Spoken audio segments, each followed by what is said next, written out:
The digestive system is one of the most important components of the body, helping to digest food and turn them into nutrients that nourish the body. The digestive system made up of the gastrointestinal tract, GI. The digestive tract is made up of the esophagus, food tube, stomach, large and small intestines, liver, pancreas, and the gallbladder helps the body digest food. Digestion is important for breaking down food into nutrients, which your body uses for energy, growth, and cell repair.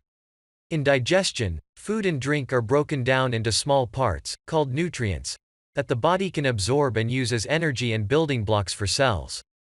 The primary purpose of the gastrointestinal tract is to break food down into nutrients, which can be absorbed into the body to provide energy. Food must be ingested into the mouth to be mechanically processed and moistened. Secondly, digestion occurs mainly in the stomach and small intestine where proteins, fats, and carbohydrates are chemically broken down into their basic building blocks. Smaller molecules are then absorbed across the epithelium of the small intestine and subsequently enter the circulation. The large intestine plays a key role in reabsorbing excess water. Finally, undigested material and secreted waste products are excreted from the body via defecation, passing of feces. In the case of gastrointestinal disease or disorders, these functions of the gastrointestinal tract are not achieved successfully. Patients in such cases may develop symptoms of nausea, vomiting, diarrhea, malabsorption, constipation or obstruction. Digestive diseases are disorders of the digestive tract. Some digestive diseases and conditions are acute, lasting only a short time, while others are chronic, or long-lasting. Diseases of the mouth. 1. Physical damage. The injury may be caused to tissues in and around the mouth by foods and other substances taken into the mouth if they are excessively hot or cold, abrasive, or corrosive. Corrosive chemicals are the most likely to cause serious tissue damage and acute inflammation. The outcome depends on the extent and depth of the injury. 2. Thrush, oral candidiasis. This acute fungal infection of the epithelium of the mouth is caused by the yeast Candida albicans. In adults it causes infection mainly in debilitated people and in those whose immunity is suppressed by steroids, antibiotics or cytotoxic drugs. In babies it may be a severe infection, sometimes causing epidemics in nurseries by cross-infection.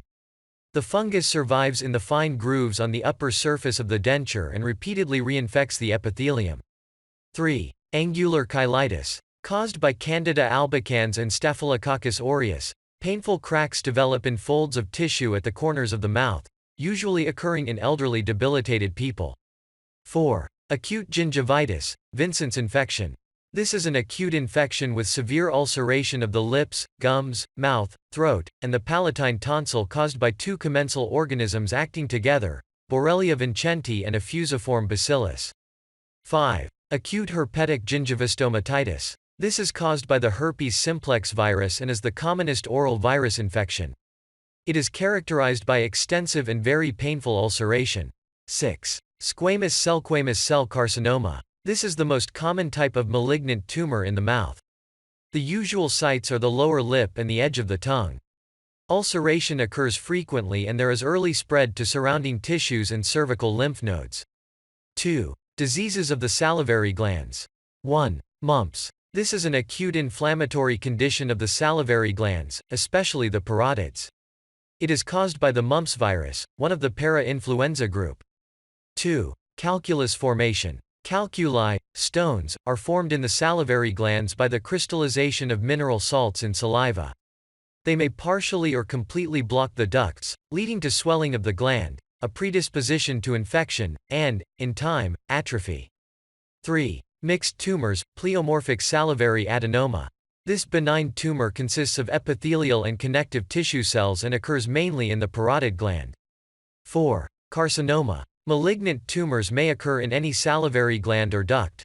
Some forms have a tendency to infiltrate nerves in the surrounding tissues, causing severe pain.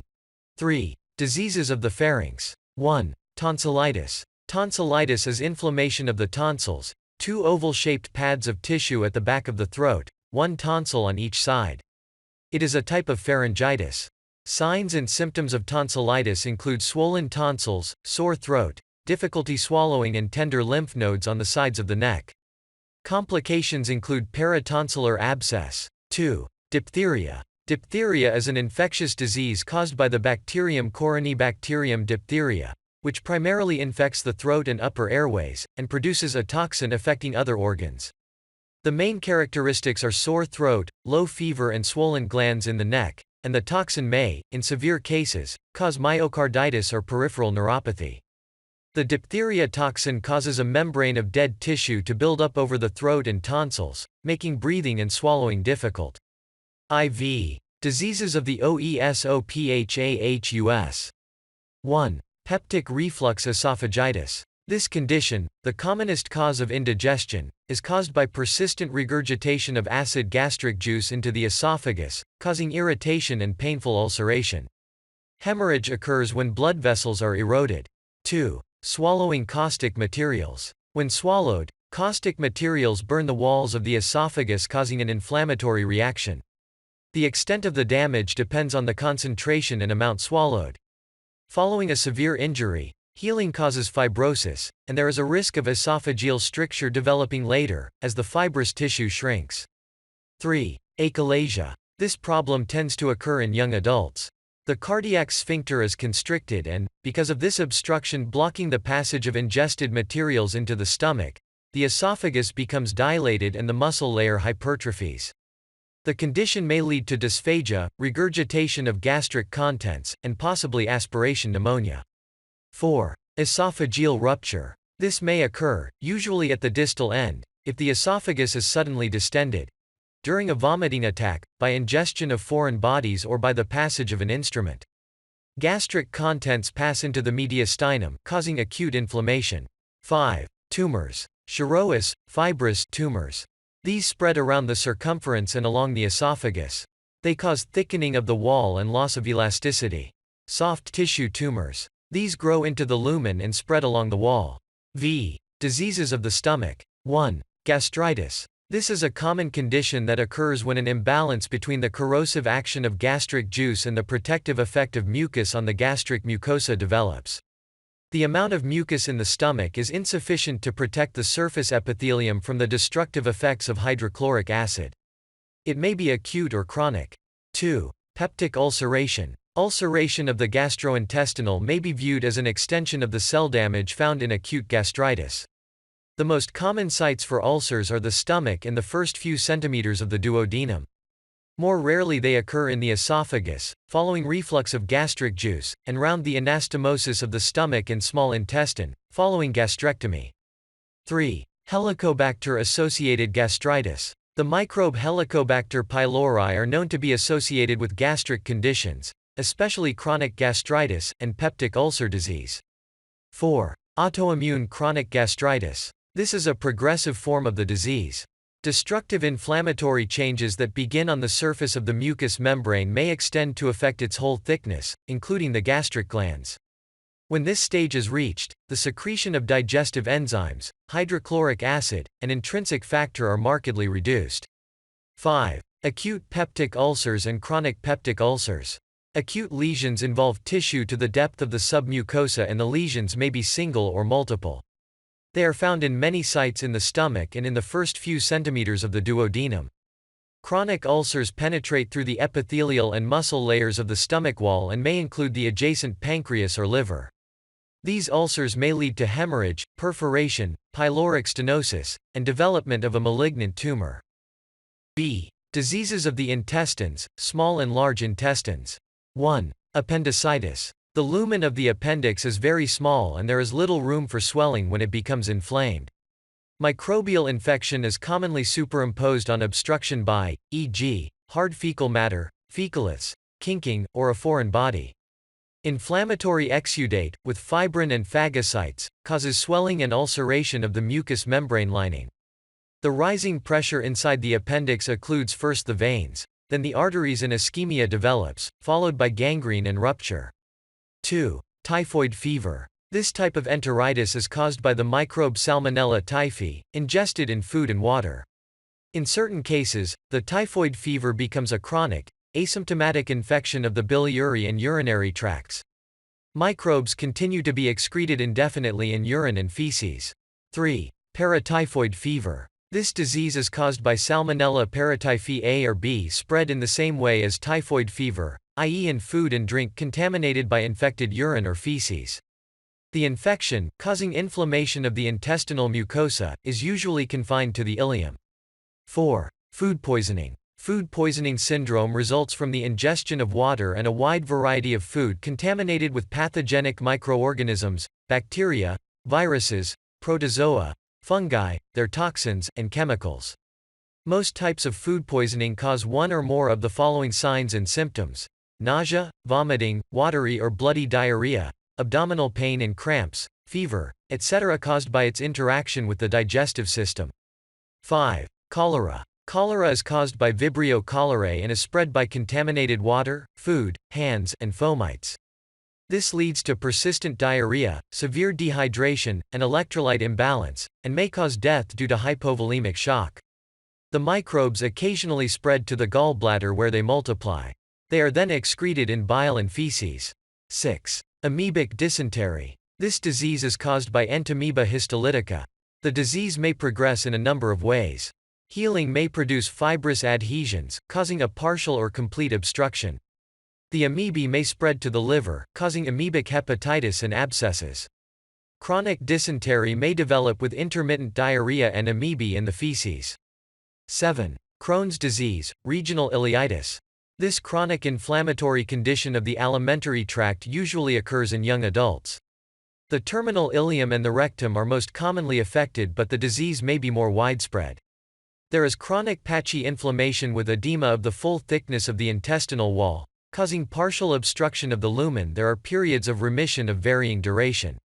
8. Ulcerative colitis. This is a chronic inflammatory disease of the mucosa of the colon and rectum which may ulcerate and become infected. It usually occurs in young adults and begins in the rectum and sigmoid colon. From there it may spread to involve a variable proportion of the colon and, sometimes, the entire colon. 9. Tumors of the small and large intestines. Benign and malignant tumors of the small intestine are rare, compared with their occurrence in the stomach and colon. 10. Hernias. A hernia is a protrusion of bowel through a weak point in the musculature of the anterior abdominal wall or an existing opening. It occurs when there are intermittent increases in intra-abdominal pressure, most commonly in men who lift heavy loads at work. 11. Volvulus. This occurs when a loop of bowel twists through 180 degrees, cutting off its blood supply, causing gangrene and obstruction. It occurs in parts of the intestine that are attached to the posterior abdominal wall by a long double fold of visceral peritoneum, the mesentery. 12. Intestinal obstruction. It may be caused by any of the following causes: stenosis and thickening of the intestinal wall, e.g. in diverticulosis, Crohn's disease and malignant tumors. There is usually a gradual progression from partial to complete obstruction. Obstruction by, e.g., a large gallstone or a tumor growing into the lumen. Pressure on the intestine from outside, e.g. a large tumor in any pelvic or abdominal organ, such as a uterine fibroid. This type is most likely to occur inside the confined space of the bony pelvis. 13. Malabsorption. Impaired absorption of nutrient materials and water from the intestines is not a disease in itself. It is the result of diseases causing one or more of the following changes: atrophy of the villi of the mucosa of the small intestine, incomplete digestion of food, interference with the transport of absorbed nutrients from the small intestine to the blood. 7. Diseases of the pancreas. 1. Acute pancreatitis. Proteolytic enzymes produced by the pancreas are secreted in inactive forms, which are not activated until they reach the intestine. This protects the pancreas from digestion by its own enzymes. If these precursor enzymes are activated while still in the pancreas, pancreatitis results.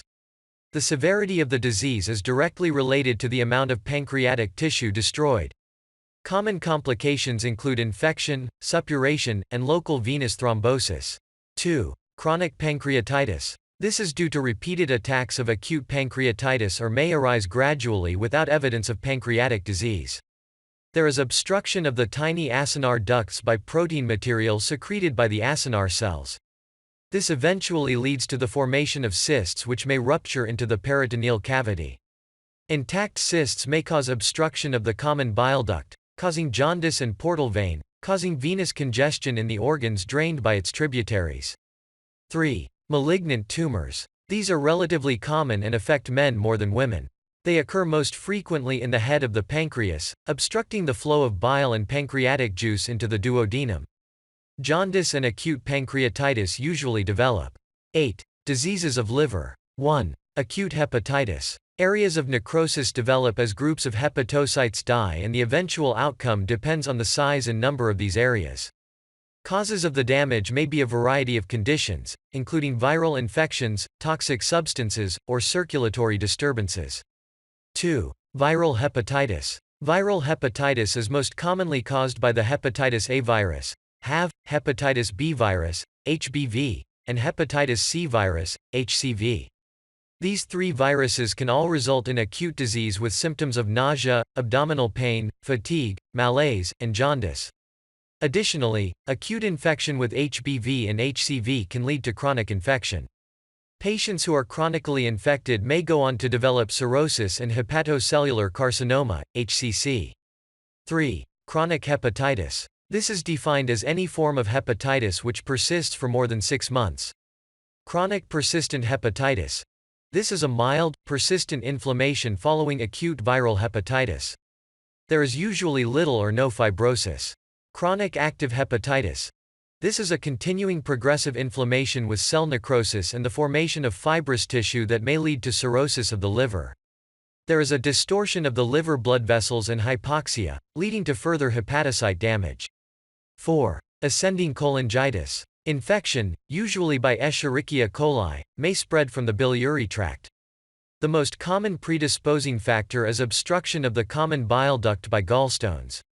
5. Liver abscess. Septic emboli from septic foci in the abdomen and pelvis may lodge in branches of the portal vein and cause multiple abscesses or infect the vein, causing portal polyphlebitis.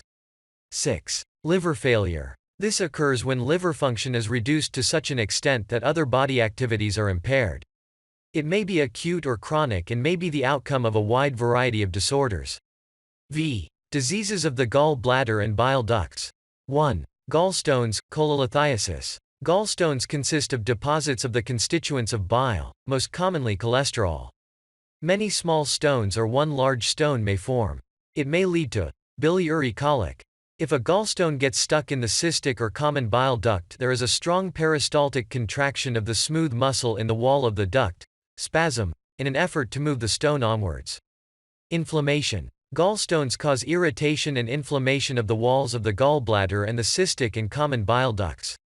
Impaction. The blockage of the cystic duct by a gallstone leads to distension of the gallbladder and cholecystitis.